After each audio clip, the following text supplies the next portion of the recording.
The interconnected marketplace is both our friend in the sense that it provides us with hedges, because we're no longer focused strictly on whether or not the US, for example, is a successful market. We now have to view that in the context of a global marketplace, and other growth markets may be able to offset problems that are there. But by the same token, we're also more vulnerable than we have been before, because economic shocks that take place in other regions have an impact on how we operate as a global entity.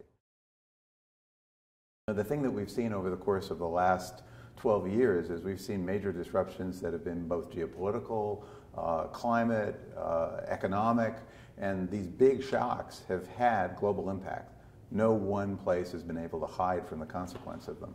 So what we've continued to try to do is maintain a semblance of balance through diversification, through being innovative in terms of understanding how to problem solve that we have to do in the form of crisis management when we're dealing with any one of these things, and evolving as a larger business in the process of doing that.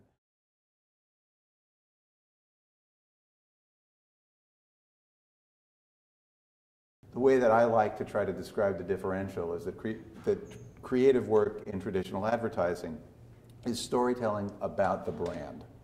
And the work that our groups are doing is creating content as a context for those stories to be more powerful.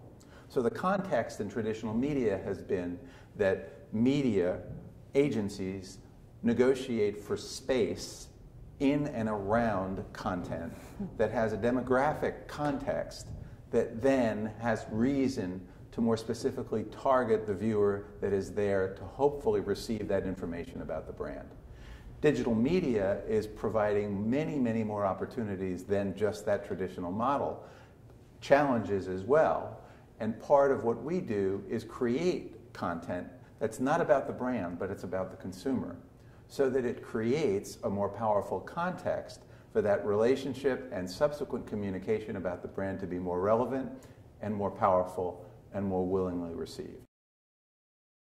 Part of our business is about solving marketing problems for clients, which is a traditional bucket in the sense of how businesses like ours stay in business and make money.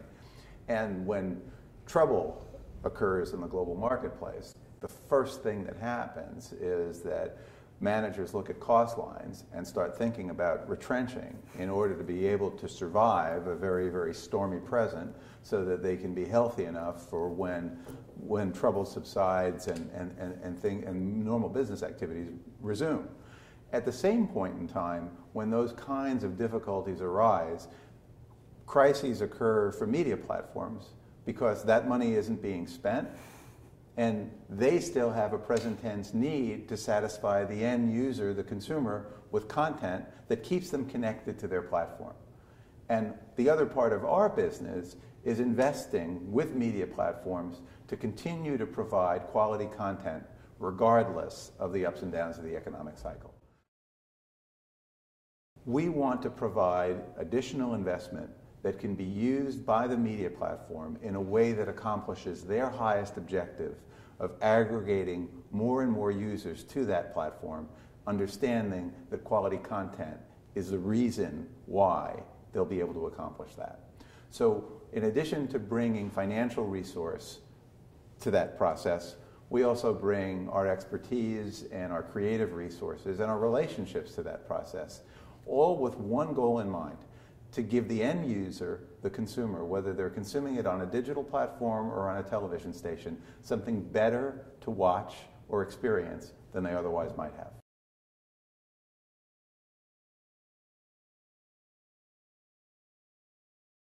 But for me, the key word is reinvention, that you constantly have to take what it is that you have and find new ways of assembling it, packaging, and putting it together to create a higher level of value. And that even though the way that you did it yesterday was really successful, today is another day, and that might not be the case. So you really have to have this willingness to take the variables at your disposal, the things that you can control, and again, the forces that you can put into play, and think about what is the highest and best use of those pieces today to solve the problem that's in front of you today, with an eye towards where that might lead you, in the next iteration.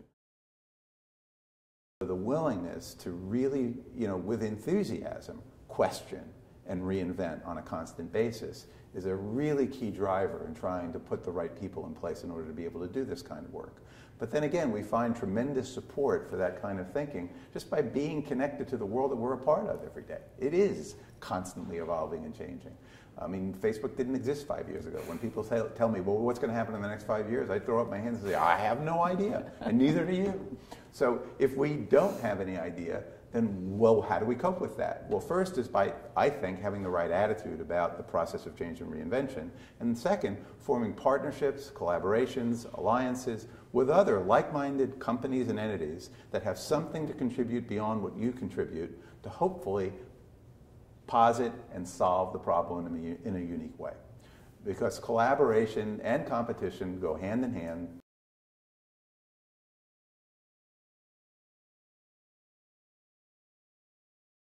The UK has been a very, very significant market for us for a number of different reasons, both the extrinsic market factors that allow us to work the way we work there, and also the work of a really qualified, really strong team. We have currently 15 to 17 projects right now that are either in production or to be scheduled. We have had a very robust business in Central and Eastern Europe, in Slovakia, the Czech Republic, Poland, Romania, where we've helped both in acquisitions and in original production, giving these stations the capital and the know-how to do more than they'd otherwise be able to do on their own. We expanded our business into Turkey over the course of the last year, and within 11 months had 2 primetime shows not only to get on the air, the second one was the #1 rated primetime drama on the schedule. We've expanded our business in Asia Pacific. We've got a number of different things happening now in Thailand, Malaysia, Singapore. India is a fantastic market, again with a fantastic team where we're doing really, really well. We've really had a tremendous focus now on China over the course of the last year. We're truly a global business, but we're a global business that's more a federation than a single entity. In a sense, all of our businesses are local, and they roll up to global scale, and we do obviously work very, very hard to take advantage of what that global scale can produce. But in each of our markets, there are unique factors that define what that marketplace opportunity is, and we need to both be respectful of those and also work on the ground very closely with the teams that are there to take best advantage of it.